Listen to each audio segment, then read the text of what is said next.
Hello, today's video is part 3 of the subject it's known about, but I don't think it gets as much attention as it should, and that's parental alienation. And part 1 and part 2 that you can find on my YouTube channel is just designed to raise awareness for parents who are facing parental alienation, and also parents who are co-parenting with an ex, and they found out their ex is a narcissist. Let's be quite honest, that the high probability that an alienator will try and alienate the children, they tend to be the high end of narcissism. And what happens is, when someone who doesn't really know about what's happening, they've faced confusion, they've come out of a relationship that's left them dazed, foggy, hypervigilant, they're just recovering their life back, they're putting the pieces back together again. And the daunting thing about this type of abuse is it's almost based on revenge, and it's like a predator that waits and waits and waits for the right moment when you think that your life's back to normal and you're just moving on with your life. What happens is, boom, they hit you where it hurts. So the first 2 videos we spoke about, it's imperative that you must take the pressure off the child by, when you have handed over the child to the, let's say, the alienating parent, ex-partner, let's say, who's narcissistic, you are going to face, if parental alienation is at play, a couple of days when your time has come to look after a child of, it's like you don't know that child for a day or 2. They've been inundated with mixed messages about you as a parent, about you as a person, about your new partner. And we talked about taking the stress off of the child by not trying to validate everything.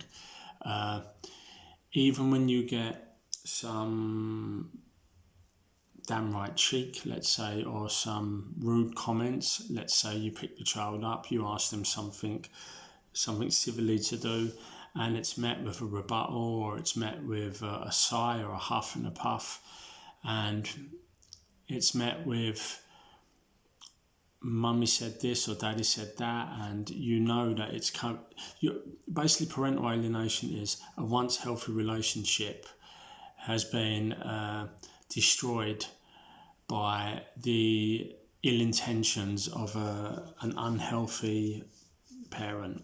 So you'll have the measuring stick of, you had a healthy relationship, and now all of a sudden that child is now speaking back to you, being downright rude, is being just not participating in daily routines in the house that they normally would have done. We said in the first video that you must check in with it to make sure it's just not development. You know, we hear about one night a child goes into a room, sweet and innocent, and they come back out and you think, oh my God, so we ticked that off. We said we needed to distress the possibility of the extremities on the child.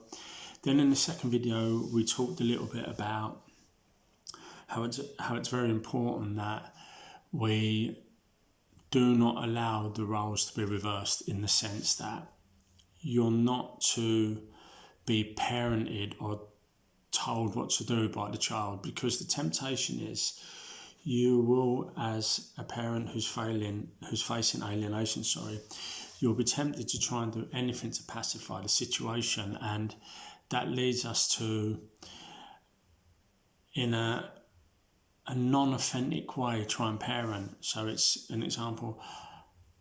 If your child should be putting their stuff away, or if your child should be helping with their chores, as I said earlier, your tendency is to let that slide. The comments, if it's rude replies, you're letting that slide, all in the fear that you do not want to alienate them anymore. But it's imperative it's imperative that you must keep strong, and you also have to play it intelligently, that you don't go over the top, because you may want to, because you'll feel frustrated. There'll be a passivity of anger towards the ex-partner, because you'll know what their game is, what their intention is, because the child will give you clues. The child will say, Daddy or Mummy said this, Daddy or Mummy said that, and everything will be virtually the opposite of what you really are and what you really are doing. This third video is about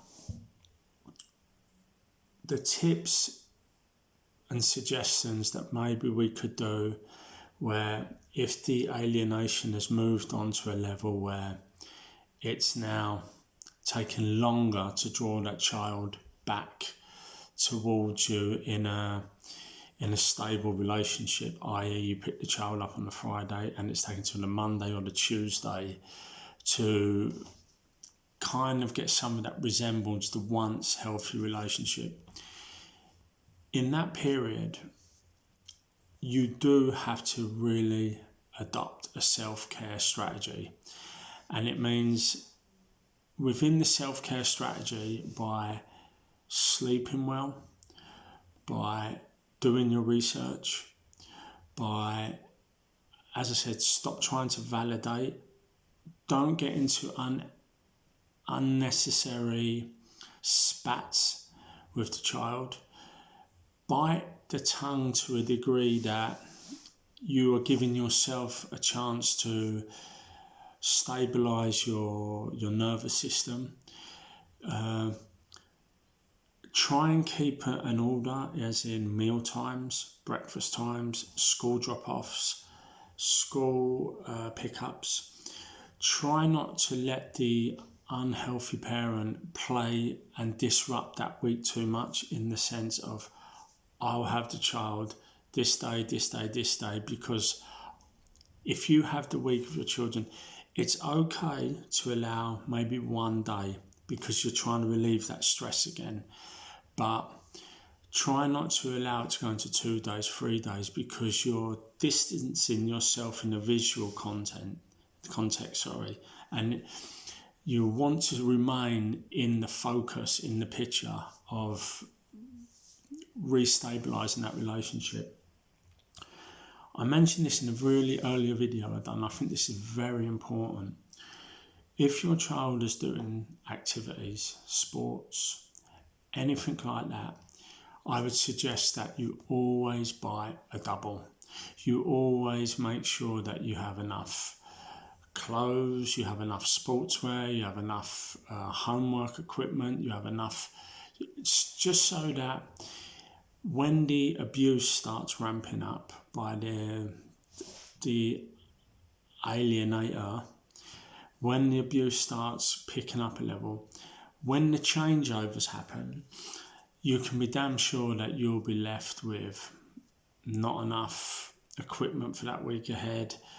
Something's going to be missing that's really important. It could be a book for an exam, it could be something like that. Thus, this making the child and the unhealthy parent have to contact, and it makes the parent look like the superhero, the unhealthy parent, the superhero, the saviour, if it wasn't for me, you'd be going to school without this. If it wasn't for me, you'd be going to football without that. And you need to give yourself the best possible opportunity to stay in control of the relationship and the situation. And when I say stay in control, I don't mean to control the child.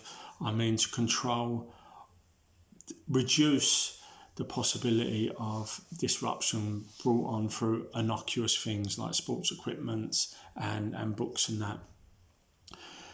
You must go on a crusade of gaining as much knowledge about parental alienation, narcissistic personality types, what their aim is, do the research, go and tap it in the usual places you can find all this information. But the number one key is you must, I would suggest, journal every night. Validate your reality. Validate any conversation that is not the norm. Validate your role as a parent. Validate your health, your mental health, your physical health, your spiritual health. And just, as I said, if you can time it out where it's taken 2-3 days to get to some kind of normality, that's the moment where you watch from afar, but you pay attention from you to yourself at a very near point. You must get enough sleep. You must allow yourself times where you can just switch off.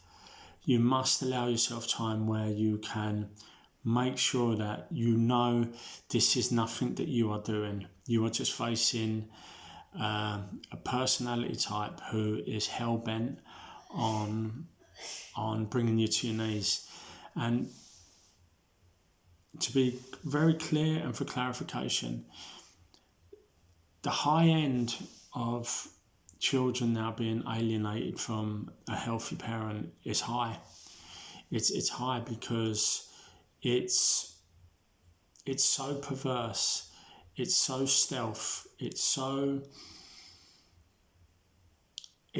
manipulative and persuasive, because it's just an adult putting all their energy, all their focus on the destruction of a once healthy child's mind. That, if you think about it, is not a hard thing to do when children at that impressionable age, even teenagers. You can buy a teenager with gifts, you can buy a young child with gifts, you can buy them with promises of days out, and you can buy them with, you see, I do a lot more for you even though.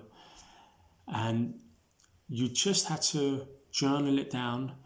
You always had to keep a sense of normality going on in your life when you're facing this type of abuse, because when it starts ramping up, what happens is you look for answers, you look for validation, you look for something to be able to stabilise your own psychological well-being. And without any records to go back to, without any moments of clarity that you can seek, you're likely to fall further and further into some type of,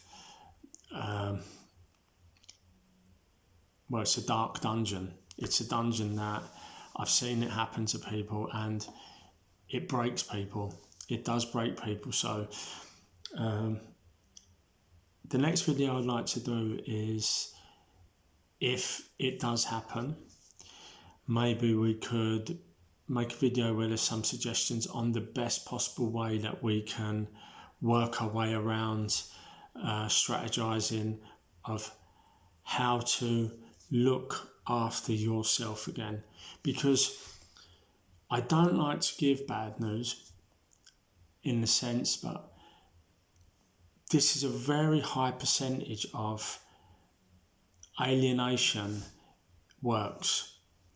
Parental alienation, when someone is targeting a child, there's a high percentage it works.